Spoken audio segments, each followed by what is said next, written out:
आज हम आपको मुगल साम्राज्य के शासकों के विषय में बताएंगे और उनको याद करने की ट्रिक भी बताएंगे। मुगल राजवंश ने लगभग 200 वर्षों तक भारत में शासन किया था। भारतवर्ष में किसी अन्य मुस्लिम राजवंश ने इतने दिनों तक स्वतंत्रता पूर्वक शासन नहीं किया। इसमें सबसे पहले नाम आता है बाबर का। बाबर ने भारत पर 5 बार आक्रमण किया था। बाबर का अर्थ होता है बाघ, पैंथर।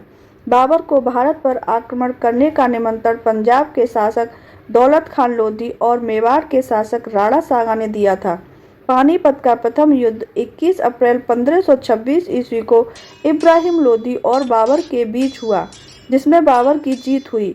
बाबर ने 1526 ईस्वी में दिल्ली में मुगल साम्राज्य की स्थापना की थी। बाबर ने 1526 से 1530 तक भारत पर राज किया था। इसके बाद नाम आता है हुमायूं का। प्रथम मुगल सम्राट बाबर का पुत्र था, जिसका पूरा नाम नसीरुद्दीन हुमायूं था। बाबर के 4 बेटे थे, जिसमें हुमायूं सबसे बड़ा था। आगरा में 23 साल की उम्र में सिंहासन पर बैठा हुमायूं की जीवनी का नाम हुमायूंनामा है, जो उनकी बहन गुलबदन बेगम ने लिखी है। हुमायूं की मृत्यु एक अचानक घटना की वजह से हुई थी। कहा जाता है कि वह सीढ़ियों से गिर पड़े थे। हुमायूं ने अफगानिस्तान, पाकिस्तान और उत्तर भारत के हिस्सों पर 1530 से 1540 और फिर 1555 से 1556 तक शासन किया था। इसके बाद नाम आता है अकबर का। अकबर का पूरा नाम अबुल फतह जलालुद्दीन मोहम्मद अकबर था। उन्होंने सिर्फ 13 वर्ष की उम्र में ही मुगल साम्राज्य की सत्ता संभाली थी। 13 वर्ष की उम्र में बैरम खान को उसने शाहजहां घोषित किया था। क्योंकि उस समय अकबर एक किशोर था, इसलिए उसके बड़े होने तक बैरम खान ने उसकी जगह शासन किया था। इस पुत्र का नाम हुमायूं ने एक बार स्वप्न में सुनाई दिए शब्द के अनुसार जलालुद्दीन मोहम्मद रखा था। अकबर को अकबर ए आजम, शाहजहां अकबर भी कहा जाता है। अकबर ने अपने शासनकाल में सभी धर्मों का सम्मान किया था। अकबर ने भारत पर 1556 से 1605 तक शासन किया था। अब नाम आता है जहांगीर का। जहांगीर अकबर के सबसे बड़े पुत्र थे। जहांगीर का असली नाम सलीम है। जहांगीर को नूर उद दीन मोहम्मद सलीम के नाम से भी जाना जाता है। जहांगीर ने 1605 से 1627 में अपनी मृत्यु तक चौथे मुगल सम्राट का पद संभाला था। जहांगीर का प्रथम विवाह 1585 ईस्वी में हुआ था। जहांगीर नाम भारत के इतिहास का वो नाम है जिसे केवल क्रूर मुगल शासक के तौर पर ही नहीं, बल्कि न्याय की जंजीर के लिए भी याद किया जाता है। जहांगीर ने भारत पर 1605 से 1627 तक शासन किया था। अब नाम आता है शाहजहां का।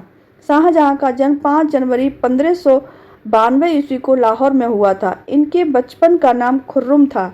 खुर्रम जहांगीर का छोटा पुत्र था, जो छल बल से अपने पिता का उत्तराधिकारी हुआ था।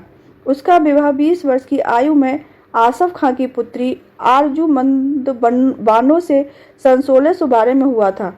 आरजूमंद बानो को मुमताज महल के नाम से भी जाना जाता है। मुगल बादशाह शाहजहां की 13वीं पत्नी थी, वहीं बाद में मुमताज महल के नाम से जानी जाती है।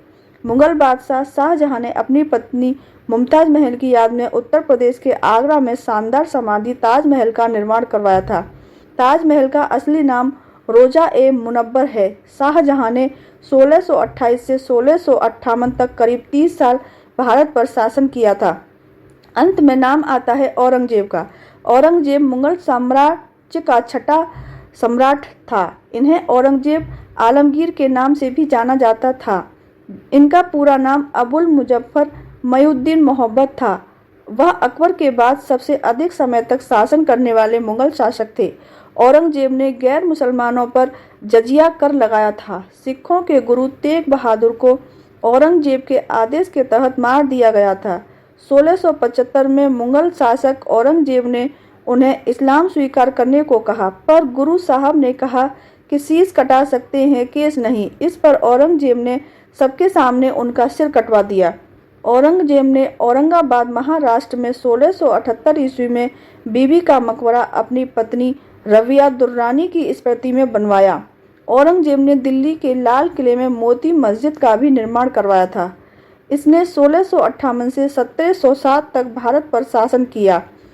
अब हम आपको इन सभी पिता, पुत्र और शासन को क्रम से याद करने की ट्रिक बताते हैं। इसके लिए आप बाबर का बी, हुमायूं का एच, अकबर का ए, जहांगीर का जे, शाहजहां का एस, औरंगजेब का ओ लिख लें और आपका नया शब्द बनता है भजसो।